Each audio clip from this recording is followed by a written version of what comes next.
ओम नमः शिवाय। आज की अवेकनिंग में आप सबका स्वागत करती हूँ। एक परंपरा के अनुसार वैशाल्य से मिट्टी लाई जाती है।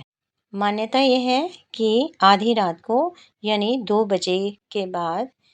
पंडित, पुजारी या मूर्तिकार, शिल्पकार आधी रात को वैशाल्य की तरफ बढ़ता है और वो वहाँ से मिट्टी लेने के लिए जाता है और वो मिट्टी भी दहलीज में खड़े होकर सिर्फ उस वेश्या का इंतज़ार करता है। जब कोई आंगन से वेश्या निकलती है तब बड़े ही अनुरोध से हे माँ कहकर उनसे मिट्टी की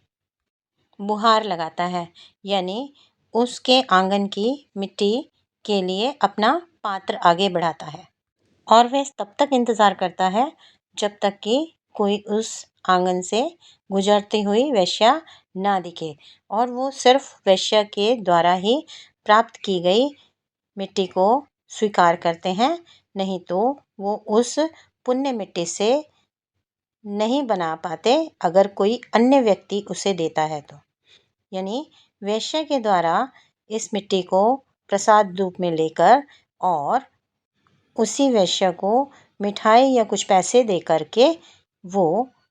आदान प्रदान करते हैं। इसके पीछे की परंपरा ये है कि यहाँ पर आने वाले व्यक्ति अपने साथ पुण्य कर्मों को लेकर के आते हैं और अपने पुण्य वहीं पर छोड़कर अपने घर वापस चले जाते हैं, इसलिए ये पुण्य मिट्टी भी कहलाती है। इसके अलावा माँ की आराधना करके वेश्या ने माँ को प्रसन्न किया था और माँ जैसे कि सभी को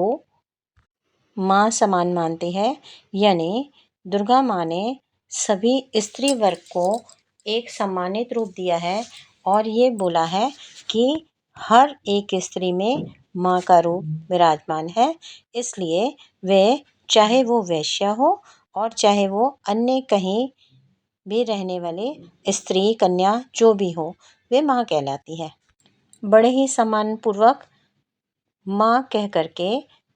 वेश्या से जो मिट्टी प्राप्त करते हैं और 3 अन्य चीज़ें यानी 4 चीज़ों से माँ की प्रतिमा को पूरा किया जाता है। वैशाल्य की मिट्टी, गंगा तट की मिट्टी, गाय का गोबर और गाय का मूत्र, इन सभी से माँ की प्रतिमा को जीवंत किया जाता है और माँ को प्रसन्न करके उन्हें आवाहन करके बुलाया जाता है इन नवरात्रों में। एक मान्यता ये भी है कि एक बार कुछ वेश्या नदी तट पर स्नान करने के लिए जा रही थी। वहाँ एक कोढ़ी मिला जो बैठा हुआ तट पर हर किसी से गुहार लगा रहा था कि मुझे गंगा में स्नान कर दो, पर हर कोई उसे देखकर मुंह फेर रहा था। परंतु वेश्याओं ने देखा और उन्हें लगा कि ये भी तो भगवान की संतान है, तो उन्होंने उस कोढ़ी को गंगा जी में स्नान कराया। इस स्नान के करते ही वह जो कोढ़ी था वो अंतर्ध्यान हो गया और उसके पश्चात भगवान शिव प्रकट हुए और उन्होंने वेश्या को वरदान दिया कि माँ दुर्गा की प्रतिमा को पूरा करने के लिए वैशाल्य से जो मिट्टी लाई जाएगी उसी से ये प्रतिमा पूरी होगी, क्योंकि बिना घृणा और द्वेष के उन्होंने बड़े ही प्रेम पूर्वक उस कोढ़ी को स्नान कराया, जिसको कि देखकर सभी लोग मुंह फेर रहे थे। इसकी कृपा पाने के लिए भगवान शिव ने उन वेश्याओं को वरदान रूप में ये कहा कि अब जब भी कभी माँ की साल में एक बार प्रतिमा बनेगी तब ये तभी पूरी कहलाएगी जब ये वैशाल्य की मिट्टी लेकर के बनेगी। तो इसे बड़े ही प्रेम पूर्वक शिल्पकार, मूर्तिकार या पुजारी आधी रात को जा कर के वैशाल्य में और मिट्टी के लिए भीख मांगते हैं और तब वह जब भिक्षा में उन्हें मिट्टी मिलती है तो उस मिट्टी के बदले में कुछ पैसे या मिठाई दे कर के सम्मानपूर्वक माँ के प्रतिमा बनाने के लिए उस मिट्टी को लाते हैं और 3 अन्य जो